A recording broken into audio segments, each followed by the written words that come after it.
Praise the lord. అందరికీ వందనాలు. God bless you all. మత్తయి సువార్త 24వ అధ్యాయము చదివే ముందు ప్రతి ఒక్కరికి కొన్ని మాటలు చెప్పాలని ఆశ కలిగి ఉన్నాను. ఆదికాండము 6వ అధ్యాయం, మీరు పూర్తిగా 6వ అధ్యాయము 7వ అధ్యాయం పూర్తిగా చదువుకోండి.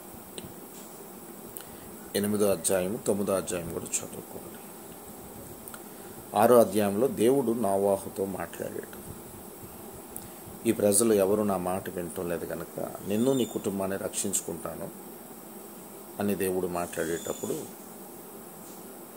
ముఖ్యంగా ఆ 6వ అధ్యాయంలో 5-6 వచనాల్లో దేవుడు హృదయంలో నొచ్చుకొని బాధపడ్డాడు నరుడు కోసం. అదే నరుడు చెడిపోయాడని అదే 6వ అధ్యాయం ఆదికాండము 11-12 వచనంలో ఉంది. నరుడు చెడిపోయాడని. అందుకు నోవాహు దేవుడితో నడిచేవాడు గనక, నీతిమంతుడిగా ఉన్నాడు గనక, దేవుడు పని చేసేవాడు గనక, దేవుడు మాట విన్నాడు గనక, దేవుడు చిత్తాన్ని నెరవేర్చాడు గనక నోవాహుతో దేవుడు మాట్లాడాడు. ఆనాడు ప్రజలందరూ కూడా జలప్రళయంలో కొట్టుకెళ్ళిపోయారు. అలాంటి దినాలు మరలా వస్తాయని కొంతమంది ప్రవర్తల ద్వారా బైబిల్ గ్రంథం చెప్తుంది. ఒక మాట మీతో చదవాలని ఆశ కలిగి ఉన్నాను. మత్తయి సువార్త 24వ అధ్యాయంలో 37వ వచనం, నోవాహు దినములు ఎలాగుండునో మనుషు కుమారుని రాకడయును అలాగే ఉండును. క్లియర్గా ఆ 38వ వచనం కూడా మీరు చదువుకోవచ్చు. అంటే నోవాహు దినాల్లో జల ప్రళయంలో వచ్చి ఎలాగైతే కొట్టుకెళ్ళిపోయారో ఇప్పుడు చాలా దేశాలు వర్షాలు వచ్చి, కొన్ని ప్రదేశాల్లో అయితే వర్షాలు రాలేదు, కొండల నుంచి పెద్ద హోల్ పడిపోయి దాంట్లోంచి వాటర్ వచ్చేస్తుంది. ఇప్పుడు మనం సోషల్ మీడియా చూస్తే చూడండి, చాలా దేశాలు కొట్టుకెళ్ళిపోతున్నాయి. అంటే అన్ని దేశాలు కూడా జల ప్రళయంలాగా వచ్చి కొట్టుకెళ్ళిపోతున్నారు. జనాలు, ఊర్లు కొట్టుకెళ్ళిపోతున్నాయి, మనుషులు చనిపోతున్నారు. మన ఆంధ్రప్రదేశ్కి తెలంగాణకి ఇంకా రాలేదు, అంటే ఇండియా కొంత రాలేదు.